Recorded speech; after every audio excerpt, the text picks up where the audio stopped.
Bonjour à tous, affûtez vos crayons et poncez vos ardoises, aujourd'hui nous allons apprendre à dessiner les mains. Pour commencer, et avant toute autre chose, observons plusieurs dessinateurs en train de s'adonner au dessin des mains.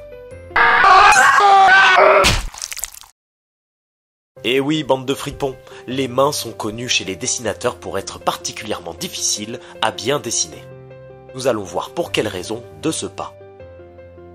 Lorsqu'on regarde d'assez près pour pouvoir voir à l'intérieur, la main révèle une grande quantité d'os. La phalange distale, la phalange médiane, la phalange proximale, l'os crochu, l'os du carpe, le métacarpe, le trapézoïde, le trapèze, le grand os, l'os semi-lunaire, le scaphoïde et l'os solémio. Les articulations sont complexes et les possibilités de mouvement multiples. Savoir gribouiller des mains dans toutes les positions et sous tous les angles est une tâche peu aisée. D'autant plus que les doigts ont des tailles et des noms différents. Le pouce le plus petit côtoie l'index, voisin du majeur qui lui fréquente l'annulaire tout en tenant compagnie à l'auriculaire. Plusieurs petites astuces existent pour bien dessiner les mains. Par exemple, au repos, une main ne garde jamais les doigts droits. Ils ont plutôt une forme légèrement courbée. Une seconde astuce consiste à lier le majeur et l'annulaire dans les mouvements de doigts, l'un entraînant souvent l'autre naturellement quand on les active. Bien entendu, l'astuce ne fonctionne pas à tous les coups, il faut donc adapter le dessin à la situation. La main comporte des lignes qui parsèment sa paume. Il y a la ligne de vie, la ligne de cœur, la ligne de tête et même la ligne de destin. Certaines personnes se disent ainsi capables d'analyser la personnalité, voire prédire l'avenir des individus rien qu'en lisant ces lignes. La main est une des parties du corps les plus expressives. À elles seules, elles sont capables d'exprimer une intention, une idée, voire une conversation entière.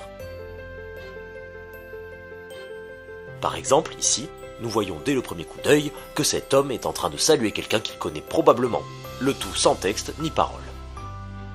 L'éventuel ajout de dialogue est alors l'occasion d'enrichir la narration par une information que le personnage ne peut pas transmettre à travers la simple lecture du langage des mains.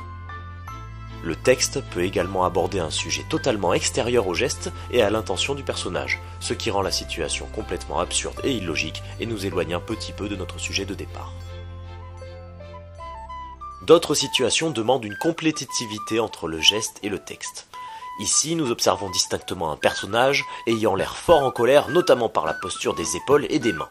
Le dialogue complète l'illustration en indiquant la raison et le contexte, en amenant une harmonisation parfaite et totale de la situation exposée. C'est formidable. Malgré toute la puissance narrative et émotionnelle que peuvent dégager les mains, notons toutefois que dessiner un dialogue entre deux personnages malentendants ou muets reste quelque peu délicat. Dans les histoires, et particulièrement dans la bande dessinée, les mains constituent une source quasiment inépuisable de gags en tout genre. Elles peuvent servir par exemple de prétexte pour faire souffrir un personnage comme il se doit. Elle peut également passer au second plan et servir de simple outil à un gag plus général.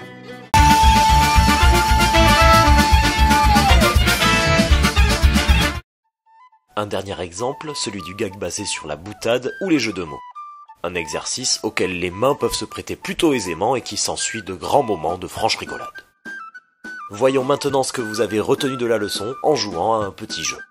Essayez donc de deviner le contexte auquel appartiennent ces mains avant que le dessin ne soit terminé.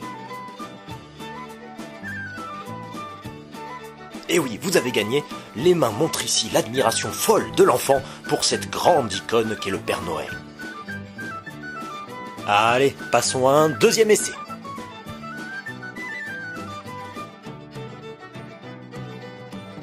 Vous l'avez sûrement deviné, petit filou, les mains illustrent ici une scène de la vie quotidienne des relations sociales intergénérationnelles. Passons maintenant à un troisième essai, plus culturel cette fois.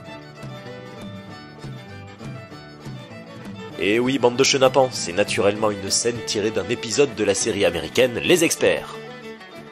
Un dernier essai pour les malchanceux qui n'auraient pas réussi les deux premiers coups.